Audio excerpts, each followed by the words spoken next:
আমার সামনে এই যে জঙ্গলটা দেখছেন, এটা না জলদাপাড়া, না চাপড়ামারি, না বক্সা, না এটা কোনো বাঁকুড়া পুরুলিয়ার জঙ্গল। এই জঙ্গলটা হলো কলকাতা শহরের ভিতরেই আছে। এটা একটা বার্ড স্যাংচুয়ারি, চিন্তামণিকর বার্ড স্যাংচুয়ারি। কি সুন্দর, অসাধারণ, অপূর্ব একটা পরিবেশ, পুরো জঙ্গলে ঘেরা, বিশাল একটা জায়গা। শহরের মধ্যে এত বড় জঙ্গল যে ঘেরা একটা জায়গার মধ্যে এক্সিস্ট করছে অনেকেই জানেন না। তো আপনারা ঘুরে দেখতে থাকুন আমাদের সাথে, আমরা আপনাদেরকে এই জঙ্গলটার কোনা কোনা ঘুরে ঘুরে দেখাচ্ছি। দিলীপ বাবু দেখুন, অসাধারণ জিনিস। আপনি তো কলকাতার লোক, কলকাতায় বাস করেন, কিন্তু আপনি জানেন না যে কলকাতা সিটির মধ্যে এই জিনিস আছে। আপনি জানতেন না? না। তাহলে আমার সাথে এলে আপনি নিত্য নতুন জিনিস দেখতে পাবেন। এটাই তো প্রথম দেখছি। আমি এই সাইড দিয়ে অনেকবার যাওয়া আসা করেছি, কিন্তু আমি কোনোদিন দেখিনি। বন্ধুরা, এইটা হলো চিন্তামণিকর বার্ড স্যাংচুয়ারি। সোনারপুরের কামালগাজীর দিক থেকে যদি বারুইপুর বাইপাসের দিকে যান, তাহলে এটা লেফট সাইডে পড়বে। একটা বিশাল এলাকা জুড়ে আছে। আর আমি দেখুন কেমন একটা সুন্দর ওয়াচ টাওয়ারে উঠে গেছি। কলকাতা মহানগরীর ভিতরে যে একটা বার্ড স্যাংচুয়ারি আছে অনেকেই জানে না, আমি সেটার হদিশ দিচ্ছি আপনাদেরকে। দেখুন এবং ঘুরে দেখাচ্ছি বার্ড স্যাংচুয়ারিটা কেমন লাগে দেখতে। ঘুরে ঘুরে আমার সাথে আপনারা দেখুন। এটা দুলছে ওয়াচ টাওয়ার, আমরা উঠে আছি দুজন ওয়াচ টাওয়ারে। যাই হোক, আমি ইচ্ছা করে দোলাচ্ছি তাই দুলছে, না হলে এতে 10 জন উঠলেও কিছু হবে না। তো এর চারদিকে দেখুন জঙ্গল। আমি আপনাদেরকে একটু দেখাচ্ছি 360 ডিগ্রি ভিউটা, আপনারা দেখুন। এই চিন্তামণিকর বার্ড স্যাংচুয়ারির আগের নাম ছিল কয়ালের বাগান। তখন এটি ছিল মূলত একটি আমের বাগান। অনেক বড় বড় আম গাছে এই বাগান ভর্তি ছিল। ব্যক্তি মালিকানাধীন সেই বাগানটিকে স্যাংচুয়ারি হিসেবে গড়ে তোলা হয় 1982 খ্রিস্টাব্দে। পরবর্তীতে পশ্চিমবঙ্গ সরকার সেটিকে অ্যাকোয়ার করেন। 2004 সালে এটির নামকরণ করা হয়েছিল নরেন্দ্রপুর ওয়াইল্ড লাইফ স্যাংচুয়ারি। 2005 সালে এটির নাম পরিবর্তন করে রাখা হয় চিন্তামণিকর বার্ড স্যাংচুয়ারি। পুরোপুরি জঙ্গল। এরকম একটা জঙ্গলের স্বাদ যদি কলকাতা শহরে বসে পেতে চান, তাহলে অবশ্যই আসবেন এই চিন্তামণিকর বার্ড স্যাংচুয়ারিতে। আপনারা দেখুন এই গাছটার হাইট শুধু কি দীর্ঘ, গাছ নিচে জঙ্গল, একটা বিশাল জঙ্গল। সেই জঙ্গলের উপর কতটা মাথা তুলে আছে দেখুন এটা নারকেল গাছটা।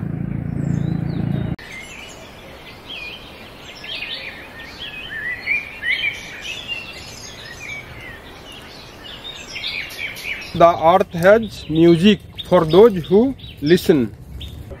আচ্ছা, দেখলে, ঘুরে দেখলে কেমন লাগলো তোমার? ভালো লেগেছে? কিছু পাখি টাকি দেখতে পেয়েছো? হ্যাঁ, পাখির আওয়াজ শুনেছো? চারদিকে কত গাছপালা, দেখে ভালো লাগছে? কি নাম তোমার? সায়ন ভারতী। সায়ন ভারতী। কোথা থেকে এসছো তুমি? বাড়ি কোথায়? আম্রকুঞ্জ। হ্যাঁ, আম্রকুঞ্জ। আম্রকুঞ্জ। ও, আর কিসে পড়ো তুমি? 3-তে। ঘুরে দেখা হয়ে গেছে? না। দেখবে এবার ঘুরে? এই এসছো? আচ্ছা ঠিক আছে, ঘুরে দেখো, আমরাও দেখি, চলেন।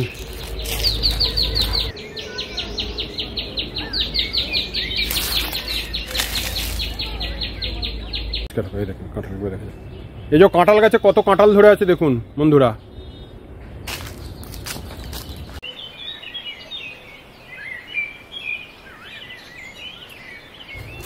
এখানে আমরা অনেক রকমের পাখি দেখতে পাবেন। আজকে ব্লগিংয়ের সময় অবশ্য আমাকে যে রূপে দেখছেন, মানে দেখে অবাক লেগে যাবে। ইউটিউবে প্রথমবার হয়তো এরকম ব্লগিং চলছে। আজকে হোলি উৎসবের দিনই আমাদের একটা সোশ্যাল গ্যাদারিং ছিল, সেই দিনই আমি এসছি। বার্ড স্যাংচুয়ারিতে ঘোরার পরিকল্পনা ছিল, কিন্তু তার আগে বন্ধুবান্ধবরা এমনভাবে রং মাখিয়ে দিয়েছে, আর এই বার্ড স্যাংচুয়ারির পাশেই এসেছিলাম। যা হোক, আমি একই দিনে কাজটা সেরে নিতে চাইলাম বলে এই অবস্থাতেই আমি ব্লগটা বানাচ্ছি। তো আমাকে দেখতে কেমন লাগছে সেটা বড় ব্যাপার নয়, আপনারা ফরেস্টটা দেখতে থাকুন।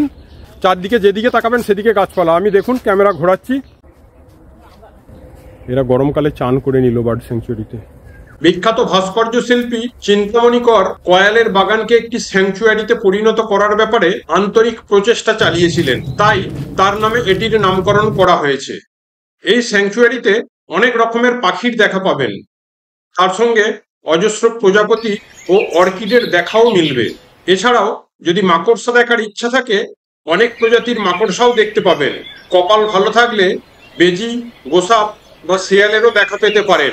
আর একরাশ সবুজের মধ্যে আপনার হারিয়ে যাওয়া সে তো উপরই পাওনা। যেদিকে যাচ্ছেন রাস্তা খুঁজে পাচ্ছেন?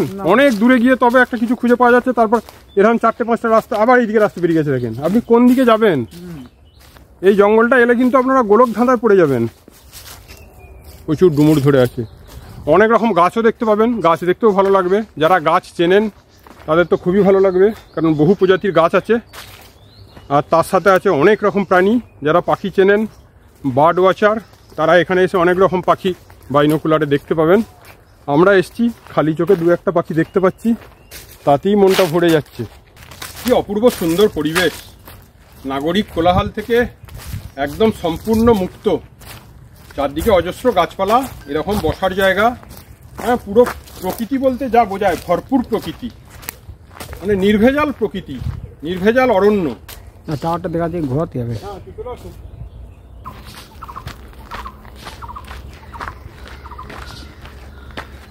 আমরা যেই বাইরে থেকে মানে কি বলবো জলছত্র, যেখানে পাখিরা জল খেতে পারে, ফরেস্টের ঠিক করা গাছ কাঠ যারা চুরি।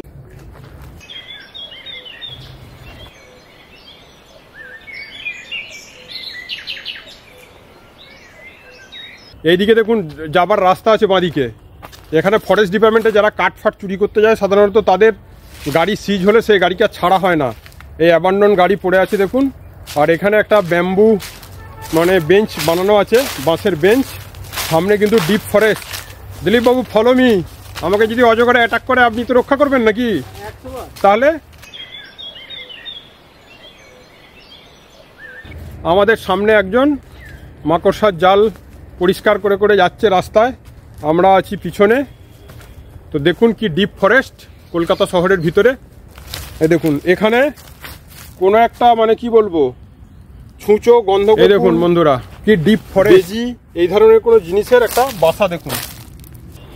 আমি এর আগেও এসেছিলাম একবার, সম্ভবত 2019-20 সালে, সেবারই প্রথমবার এসে আমার এই জায়গাটা খুব ভালো লেগে যায়।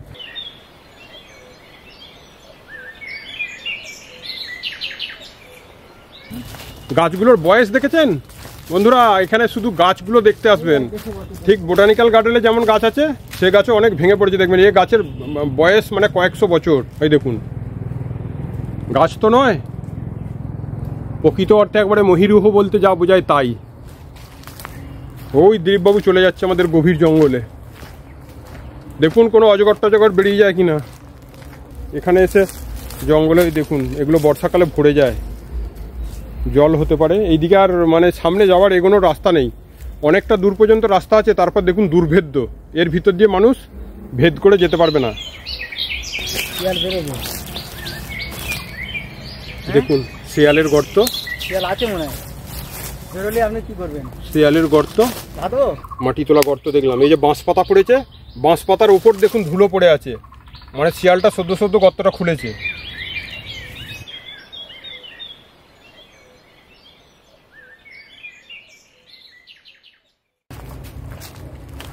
দেখলে চলে যাবে ভিতরে, আমি জঙ্গলে দিয়ে খেয়াল রেখেছি।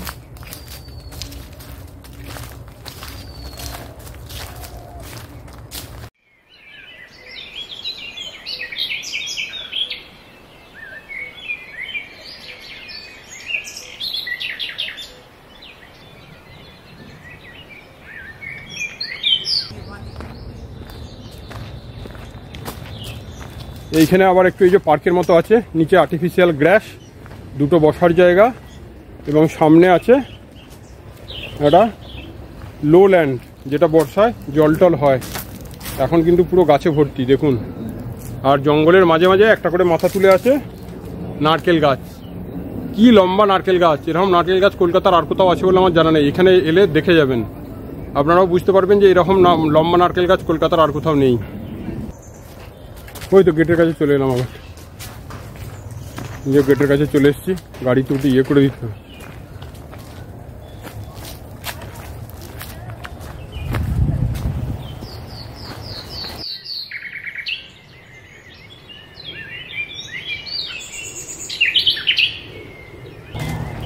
আমরা ঘুরতে ঘুরতে আবার বার্ড স্যাংচুরি গেটের কাছে চলে এলাম, কিন্তু পুরোটা ঘুরেছি আমরা বলা যাবে না, কারণ বিশাল এলাকা।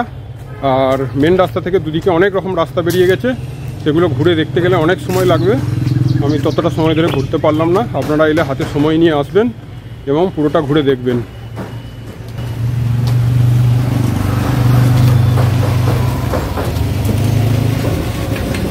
হাজার কাটার অধিক জায়গা জুড়ে বিস্তৃত কলকাতা নগরীর উপকণ্ঠে কয়ালের বাগান নামক এই ফলের বাগানটিতে একসময় প্রচুর সংখ্যক পাখি আসতো, কিন্তু শহরের উপকণ্ঠে হওয়ায় ব্যক্তি মালিকানাধীন এই বাগানটিকে মালিকের পরিকল্পনা ছিল খণ্ড খণ্ড করে বিভিন্ন জনকে বিক্রি করা।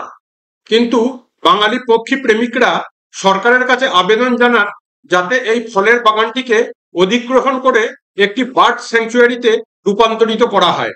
তো আজকের সেই বার্ড স্যাংচুয়ারিতে এলে আপনারা পাখি ও অন্যান্য কি কি জিনিস দেখতে পাবেন, আমি প্রথমে তার একটি তালিকা দিলাম এবং পরবর্তীতে তাদের ছবি দিয়ে আপনাদেরকে একটু দেখানোর চেষ্টা করলাম। ছবিগুলি অবশ্য আমার তোলা নয়, এগুলি স্যাংচুয়ারি কর্তৃপক্ষের এবং বিভিন্ন প্রকৃতির প্রেমিকের তোলা।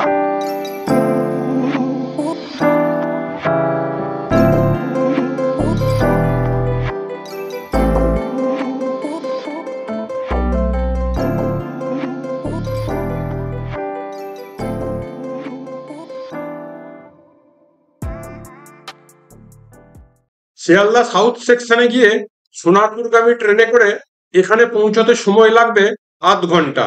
ট্রেনের টিকিটের দাম মাত্র 5 টাকা। সোনারপুর স্টেশন থেকে টোটো করে স্যাংচুয়ারিতে পৌঁছতে পারেন, দূরত্ব 4.5 কিলোমিটার। সোনারপুরের এই চিন্তামণিকর বার্ড স্যাংচুয়ারি কলকাতার সায়েন্স সিটি থেকে মাত্র 15 কিলোমিটার রাস্তা। ছোট গাড়িতে যেতে সময় লাগবে 25 মিনিট। সপ্তাহে 7 দিনই এই পাখিরালয় খোলা থাকে। খোলা থাকার সময় সকাল 7টা থেকে বিকেল 5টা পর্যন্ত। আর বার্ড স্যাংচুয়ারিতে প্রবেশের জন্য টিকিট লাগবে 100 টাকা জন প্রতি।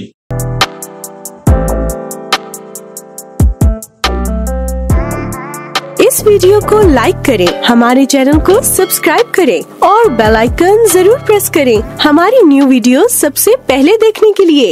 सब्सक्राइब करने के बाद ना घंटी बजा देना, ताकि मैं जब भी कोई नया वीडियो अपलोड करूं तो तुम्हारी फोन की भी घंटी बजे। दोस्तों ये वीडियो मजेदार